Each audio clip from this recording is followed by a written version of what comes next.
최근 미국 경제 잡지 포브스는 이라크가 KF-21 보라매를 수입할 가능성이 있다고 전망했습니다. 또한 일각에서는 필리핀에서도 KF-21의 구매를 준비하고 있다고 주장하는데요.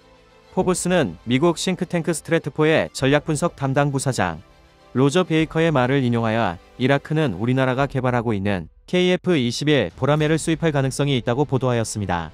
이라크는 현재 러시아제 수-25 프로그풋, 체코제 L-159, 미국제 F-16CD 블록 52와 한국 항공우주산업 카이에 T-50을 운영하고 있습니다.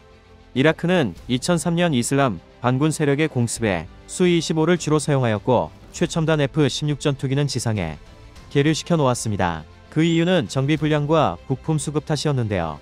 로저 베이커는 아직 여러가지 제약이 있기는 하지만 여러가지 요인들이 이라크가 KF-21을 구매하는 데 유리하게 작용할 것이라고 말했습니다. 포브스는 KF-21이 4.5세대 전투기지만 무기를 외부 무기 장착대에 탑재하는 만큼 F-22와 F-35와 같은 스텔스 성능을 가진 5세대 전투기는 아니라고 소개했습니다. 하지만 상대적으로 값이 저렴하고 정치적 제약도 없어 많은 구매자들이 찾을 수 있을 것으로 전했는데요. 포브스는 KF-21이 출시될 쯤에 이라크의 F-16의 기령은 최소 15년에 이를 것이라면서 그때 이라크 정부는 노후 제트기를 대체하고 영공을 방어할 능력을 보강하기 위해 KF-21을 구매하는 것은 가치 있는 투자라고 판단할 것이라고 덧붙였습니다. 또한 로저 베이커는 포브스의 KF-21이 성공한다면 저렴한 가격에 첨단의 전투기가 될 것이라면서 한국은 미국과 유럽, 러시아나 중국과 같은 다른 나라에 정치적 앙금도 없다고 말했습니다. 한편 미국 CNN 방송은 한국이 4.5세대급으로 평가받는 최초의 한국형 전투기 KF-21 보라매를 선보이면서 글로벌 초음속 전투기 제조 엘리트 그룹에 합류했다고 보도했는데요. 특히 CNN은 KF-21의 가격 경쟁력이 미국의 해외 판매 주력 기종인 F-35 전투기보다 좋을 것으로 예상하면서 상당한 수출 잠재력이 있다는 평가도 곁들였습니다. CNN은 한국은 자체 개발한 초음속 전투기를 출시해 군사항공거인의 독점적 클럽에 합류하고 최고의 수출, 동력 및 일자리 창출을 희망하는 52억 달러 규모 프로그램의 발판을 마련했다고 전했습니다. 한국의 전투기 독자 개발은 세계에서 13번째이지만 F-15처럼 항공전자 및 레이더 능력이 뛰어난 4세대 이상의 첨단 초음속 전투기로만 따지자면 8번째에 해당합니다. 한국은 2026년부터 시작해 2028년까지 40대, 2032년까지 모두 120대를 실전 배치할 계획인데요. 지금까지 초음속 전투기를 자체 개발한 국가는 미국, 러시아, 중국, 일본, 프랑스, 스웨덴과 영국, 독일, 이탈리아, 스페인의 유럽 컨소시엄입니다. 또한 CNN은 KF-21에 공대공 및 공대지 미사일, 심지어 공중발사 순항미사일까지 장착될 것으로 예상된다면서 항공기 생산에 오랜 역사를 갖고 있지 않은 한국의 중요한 성과라고 평가했습니다. 또 KF-21이 미국산 3세대 전투기 F-4, F-5를 대체할 것이라며 생산량이 늘어나면 한국의 4세대 전투기 F-16, F-15K를 대체할 수 있다고 군사 전문가 아브라함 에이트는 전망하였는데요. 또한 아브라함 에이트는 태국과 필리핀, 이라크가 한국에서 KF-21로 대체될 것과 같은 종류의 전투기를 운용하고 있다면서 이들 국가가 주고객이 될 수 있다고 밝혔습니다. 이들 국가는 한국이 독자 개발한 FA-50 경공격기 수입국이기도 한데요. 이와 같이 필리핀이 KF-21을 구매할 가능성이 있다는 주장이 나와 중국을 두렵게 만들고 있습니다. 현재 필리핀은 서필리핀에 남중국해를 놓고 중국과 치열한 다툼을 벌이고 있는데요. 테오도로 록신 필리핀 외무장관은 자신의 트위터를 통해 중국의 못생긴 멍청이 꺼져버려 등의 막말을 퍼붓기도 했습니다. 그도 그럴 것이 중국은 지속적으로 서필리핀의 남중국해에서 도발을 일삼고 있는데요. 로이터 통신에 따르면 필리핀 국방부는 서필리핀의 남중국해 회서니츠 남초 인근에 정박 중인 220여 적의 중국 선박에 즉각 퇴거를 요구하기 위해 전투기를 띄웠다고 합니다. 해당 해역은 필리핀의 배타적 경제수역이지 안에 있는 곳인데요. 필리핀군이 서필리핀의 남중국해에서 수백 척의 중국 선박을 몰아내기 위해 출격시킨 전투기는 한국에서 도입한 FA-50PH 경공격기입니다. FA-50PH는 한국항공우주산업카이 양산한 고등물령기 T-52의 파생형인 FA-50의 필리핀 수출용 모델입니다. 이와 관련하여 델핀 로렌저나 필리핀 국방장관은 성명을 통해 군용기를 매일 보내 주권 순찰을 하고 있으며 상황을 감시하고 있다며 필리핀 어선들을 보호하기 위해 해군 주둔을 강화할 것이라고 밝혔는데요. 영유권 분쟁 중인 베트남 정부도 중국에 공식 항의했습니다. 이에 중국은 주 필리핀 중국 대사관을 통해 해당 선박들은 어선이며 거친 파도를 피해 정박하고 있을 뿐이라고 반박했습니다. 필리핀은 지난 2014년 FA-50PH-12대를 약 4억 2천만 달러, 약 4,755억 원에 계약했고 2017년까지 순차적으로 모두 인도했는데요. 필리핀 공군은 FA-50PH를 도입하기 전까지 제대로 된 전투기가 단 한 대도 없었습니다. 이후 필리핀군은 이슬람 반군 소탕작전 마리위 전투 등에 FA-50PH를 투입해 정밀 폭격으로 큰 성과를 얻었습니다. 당초 경공격기 도입에 부정적이던 두테르테 필리핀 대통령은 이런 소식을 듣고 한국이 만든 FA-50PH가 폭탄을 퍼부어 테러리스트들을 소탕하길 바란다며 만족감을 나타내기도 했습니다.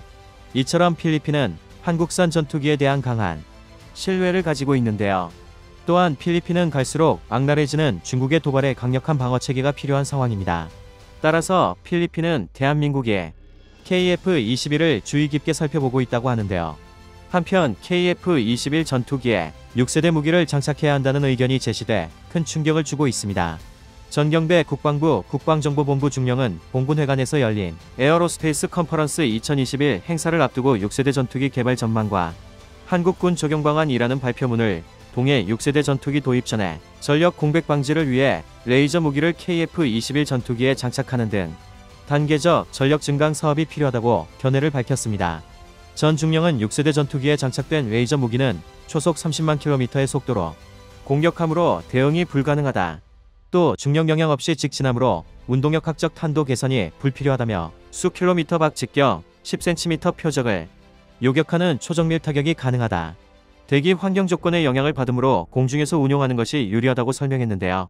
그는 5세대 이하 전투기는 광속 특성을 갖는 레이저를 탑재한 6세대 전투기에는 적수가 되지 않는다며 6세대 전투기는 4.5세대 이하 전투기를 레이더 탐지 후 바로 격추할 수 있다고 소개했습니다. 전 중령은 전투기에 장착한 레이저 무기가 적 대응에 도움이 될 것이라고 봤는데요. 그는 노출된 적 군사시설과 전투기를 레이저로 실시간으로 신속 파괴할 수 있다며 적 탄도탄이 발사된 경우 레이저를 이용해 상승 단계에서 요격할 수 있다고 설명했습니다. 전 중령은 레이저 무기 장착을 위한 연구에 속도를 내야 한다고 밝혔는데요. 그는 레이저는 현재 국방과학연구소가 연구 중이라 현재는 레이저 기술 격차가 크지 않지만 지금 본격적으로 시작하지 않으면 상당한 기술 격차가 발생할 수 있다며 2028년 이후 전투기 탑재 레이저 무기 개발이 가능하고 2035년 이후 전력화가 가능하다고 말했습니다. 국방과학연구소에 따르면 우리나라가 개발 중인 고출력 레이저 무기는 강력한 레이저 빔을 쇠 표적을 무력화시킨다고 합니다. 우리나라는 근거리 저속 표적을 요격할 수 있는 수준의 기술을 이미 독자 개발했는데요. 이를 바탕으로 국가연은 장거리 고속 표적 대응 기술과 기동 플랫폼 탑재 기술을 개발 중입니다. 강력한 레이저 빔을 쏘는 레이저 대공무기 위력 시범은 지난해 9월 충남 태안에 있는 국가연 안흥 시험장에서 이루어졌는데요. 당시 시연에서 20W 출력 레이저 빔이 1km 거리에 떨어져 있던 철판 표적을 뚫었습니다. 시연에 쓰인 표적은 북한 노동미사일이나 2014년 파주에서 발견된 북한 무인기와 동일한 재질로 제작됐는데요. 레이저 무기의 장점은 속도인데요. 레이저는 초당 30만 km를 날아갑니다. 지난해 11월 러시아가 공개한 극초음속 미사일이 마하 8초당 2500m의 속도를 자랑했지만 이 역시 레이저 속도에는 못 미칩니다. 표적이 아무리 빨라도 레이저를 피하거나 레이저 공격에 맞대응하는 것은 사실상 불가능한데요. 레이저는 정밀 타격이 가능한 무기입니다. 레이저 무기는 고출력 에너지를 모아 개별 표적을 조준할 수 있는데요. 레이저 무기는 개인 소총의 5.56mm 탄환보다 좁은 틈을 통해 높은 강도의 레이저를 조준해 표적을 제압할 수 있습니다. 레이저 무기는 아군 피해를 최소화합니다. 재래식 무기에 쓰이는 탄약은 폭발력이 커서 위험한데요. 탄약 부대나 탄약고, 아군 무기체계 등 아직 발사되지 않은 탄약이 터져 아군에 피해를 줄 수 있습니다. 반면 레이저 무기는 폭발할 확률이 낮은 전기장치에 의해 가동됩니다. 레이저 무기는 발사 비용과 운용 유지 비용 면에서 저렴한데요. 사드 미사일 한 발 가격은 110억 원이고 사드 기지 건설 비용과 운용 유지 비용은 천문학적 수준입니다. 신궁과 같은 국산 지대공 미사일 한 발 역시 단가가 약 2억 원인 것으로 알려졌는데요. 반면 레이저 무기는 1회 발사 비용이 1달러 1200원 이하로 예상됩니다. 레이저 무기는 항공작전, 지상작전, 해상작전에서 모두 쓰여 활용도가 높습니다. 대한민국의 자랑인 KF-21의 6세대 무기인 레이저 무기를 탑재하면 세계가 두려워하는 전투기가 될 것입니다. 다음은 관객들의 댓글입니다. 항공기에서 고출력 레이더를 사용하려면 지금과는 비교가 안 될 정도로 출력이 좋은 엔진을 장착해야 합니다. 전투기급에서 그 정도 출력을 낼 수 있는 엔진을 개발하는 건 앞으로 20년은 지나도 어려울 듯하네요. 필리핀은 우리나라가 좀 도와줘야 한다고 생각합니다. 그동안 여러모로 국방물자를 지원해 왔듯이 앞으로도 지원해줘야 할 나라라고 생각합니다. 특히 동남아 쪽 나라 중에서 필리핀은 안보 경제적으로 매우 중요한 나라이며 과거에 우리를 도와줬던 나라이기도 합니다. 지금은 조금 지리멸렬한 나라로 전락했지만 필리핀이 국방력이 조금 튼튼해져서 한미일 동맹과 더불어 필리핀과도 라인이 형성되면 우리의 국익에도 매우 도움이 되는 나라입니다. 레이저 무기 개발되어서 일본, 중국 위협으로부터 벗어나야 합니다. 문제는 여전히 국산화에 필요한 기술 이전을 미국 측에서 좋게 보질 않는다는 겁니다. F-35금에 당시에도 이사레이더 등의 기술 이전을 거부함으로써 직접 개발을 했음에도 미국의 시선은 그리 곱지 않습니다. 오히려 무기 국산화의 개발이나 수출의 걸림돌이 절대 우방인 미국이라는 현실이 아이러니합니다. KF-21을 수출용과 내수용으로 만들어야 합니다. 국산 무기가 해외에서 높은 평가를 받는다는 사실은 기쁘긴 하지만 한편으론 자주 국방을 위해 비축해야 할 군사력을 지나치게 수출하고 있는 것은 아닌가 하는 우려도 듭니다. 자칫하면 미래의 적을 키워주는 꼴이 될 수 있으니까요. 레이저 무기는 1980년대 소련이 이미 개발 완료 실용 시험 완료. 이 무기 체계를 성층권을 지나 우주로 발사할 정도 되면 대한민국 영공은 그만큼 확장할 수 있는 것. 이렇게 해서 적성국의 군사위성을 요격하면 그만큼 국가 안보에 굳건한 거지.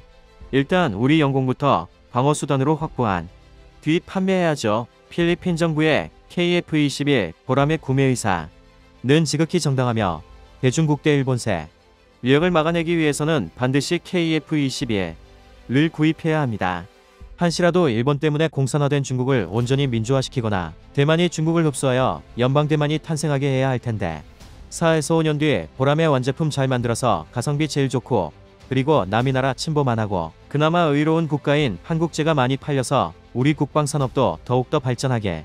필리핀 입장에서는 2030년경 판매 가능한 KF-21보다는 현재 FA-50PH의 이사레이더 업글과 가시외 공대공 능력, 공대함, 공대지 업글이 더 실현성이 높음.